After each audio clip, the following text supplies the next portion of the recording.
You're right there, Mark here with a discussional video. It's going to be an interesting one. It can be heated.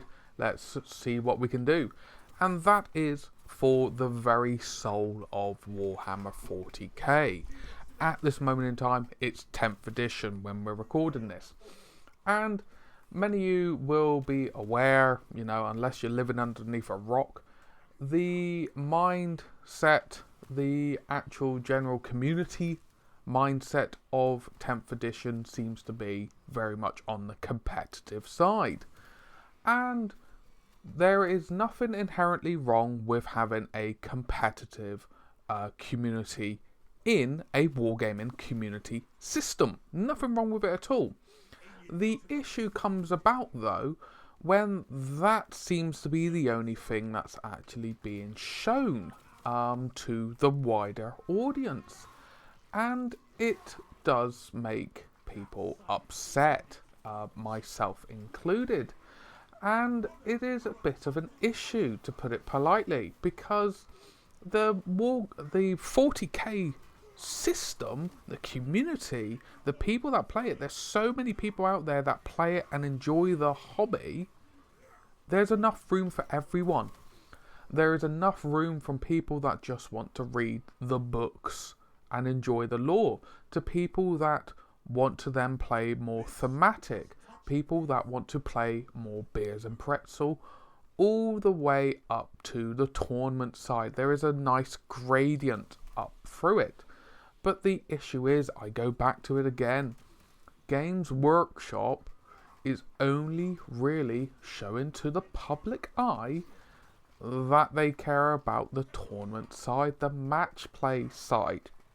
Now, I will put a proviso in. They do show other things for 40k in their White Dwarf magazine from time to time. They show off Crusade, maybe rules, articles, things like that. But to the grand majority of what they show on their free advertising, so I would say Warhammer community, when it comes to 40k, is tournament side, match play side, rule side, when you want to go on about the actual game system as a whole. Now, one thing that became very apparent to myself and other people I've been chatting to in past and stuff like that is the way they launch new models, new ranges, new factions, or refreshing factions. And one that was quite apparent was the Imperial Guardsman. And with the Imperial Guardsman, you got brand new Krieg models in plastic. The Krieg range looks stunning from my point of view. However, there wasn't really anything put into their community posts other than, here's the new models, here's the new sculpts, and then suddenly go in, oh, look at these rules, look at these mechanics, look at the, dare I say it, jank that they can do. It doesn't take 2 seconds for people to realise Games Workshop is pushing the rules more than the actual setting when it comes to what's really being pushed forward. Now, you may hear, yourself crying out, well, Mark, they do show some setting stuff. Like for the Eldar, they shown off the Phoenix Warriors, what the new Phoenix Warrior, the Warp Spider one has been doing. And I'm not disputing that at all. They do show it from time to time. But it's the minority, not a majority. It's not an equal show.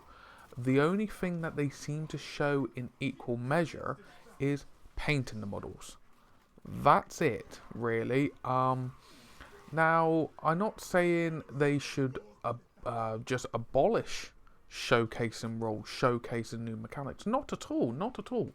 Show the new faction, get some hype for it. 100%. There's a lot of people out there that are more into the game inside of it. Fine, more power to you. But as I state again, it should be shared equally.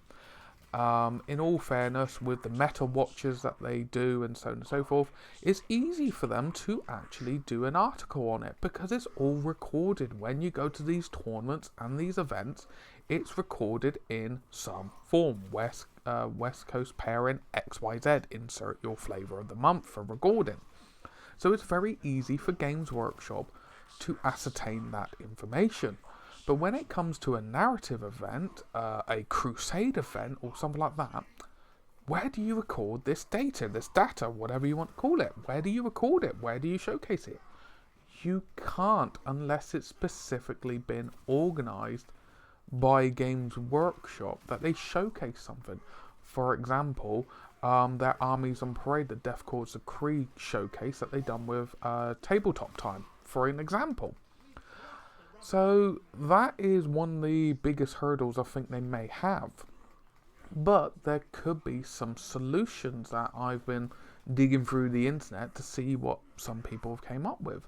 Now, one of them is actually using Crusade, the Crusade mechanic, to their benefit. Not this weird token throwaway mechanic that they seem to do of, yes, we do a narrative setup, here it is, once a year, that's it.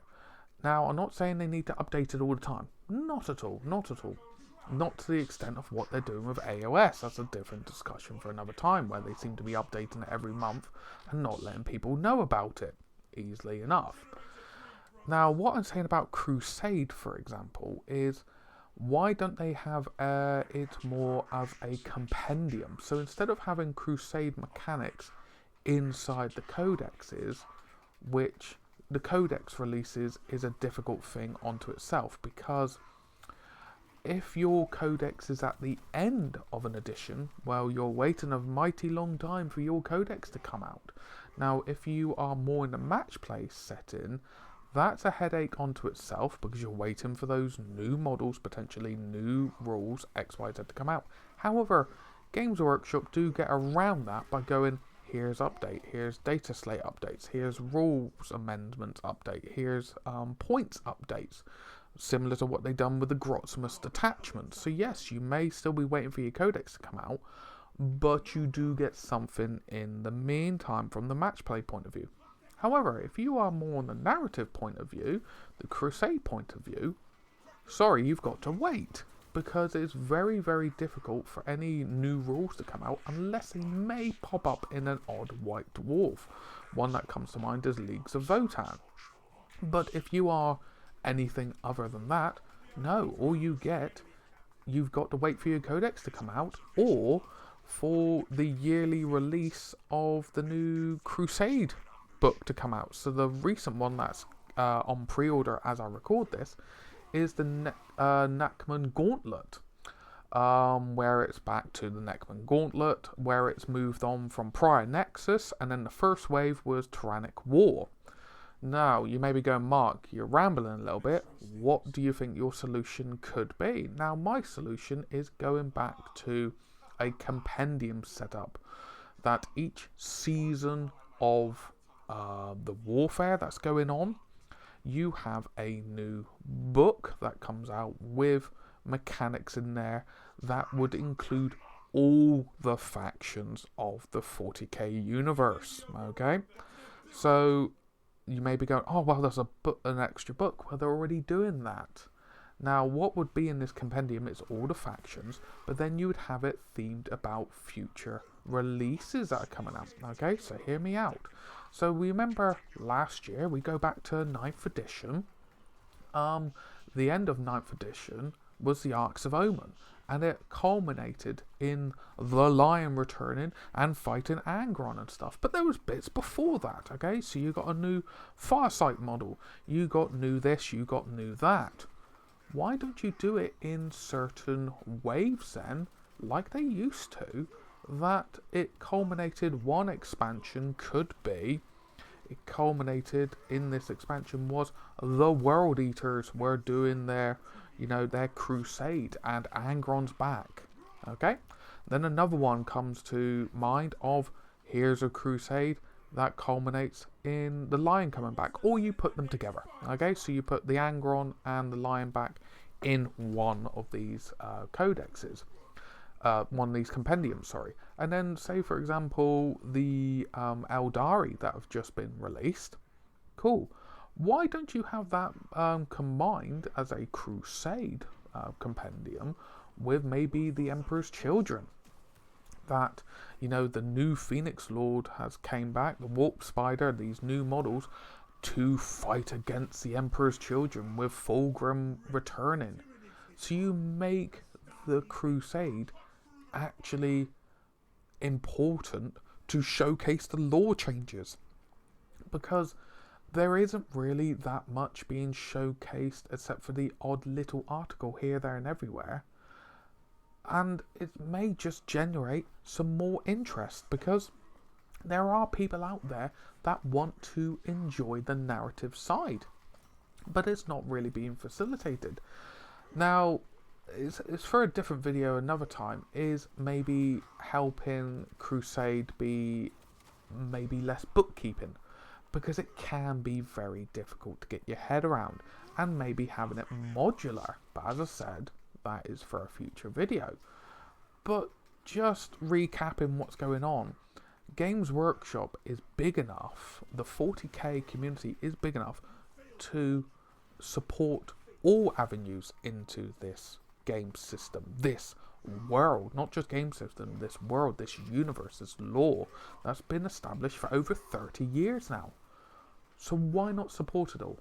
Why not have the same amount of support for the match play side as you do the narrative side? I don't really want to call it the casual side, because it's all about having fun, and there's just as much time and effort put in for people that build a narrative force as there is a competitive side, because both sides you're doing research, both sides you're reading stuff up, lore, stats, miniatures, designs, kit bashing, custom building. You know, you are putting time and effort in, and everyone's just as valid as someone else. So Games Workshop, I really do hope, I know I'm quite small on YouTube and stuff like that, but I do hope, you know, people have came to this video and had a little bit of a thought going, this could be interesting. Why don't, you know, we may do this in our local gaming community. Why don't the local gaming communities start supporting these narrative plays? Because if enough of these communities actually do this, maybe it'll wake up Games Workshop to go, oh, actually there is enough people out there playing it. Because that's the thing, it all comes back to them having the data of people gaming like this. And from a tournament point of view, that's very easy to get the information. Whereas a narrative campaign, you know, isn't that easy to come by. But as I said, my little ramble over and done with. I do hope this has been a little bit of food for thought. But if you have enjoyed the video, please give it a thumbs up. Please comment down below if you've, you know, tried Crusade yourself, you've tried narrative things. If you are thinking Games Workshop can redirect some of its effort to make it more palatable for a lot more people out there. But anyway, I'm going to love you and leave you. Thank you very, very much for watching through to the end. It means the world to me. I may be doing more of these videos in the future where I just discuss some ideas that have been floating around in my head. But yes, take care of yourself, take care of your loved ones, and I hope to catch some of you, if not in the next one. Ta-ra for now. If you've enjoyed the video and the content on the channel, why not throw a subscribe? And if you do so, don't forget to hit the bell so you'll be notified of all future content coming out. But on top of that, we have YouTube memberships now, starting from as little as £1 a month. All pennies go to supporting the channel, and you get plenty of rewards in the process. Thank you again, and I'll catch you in the next one.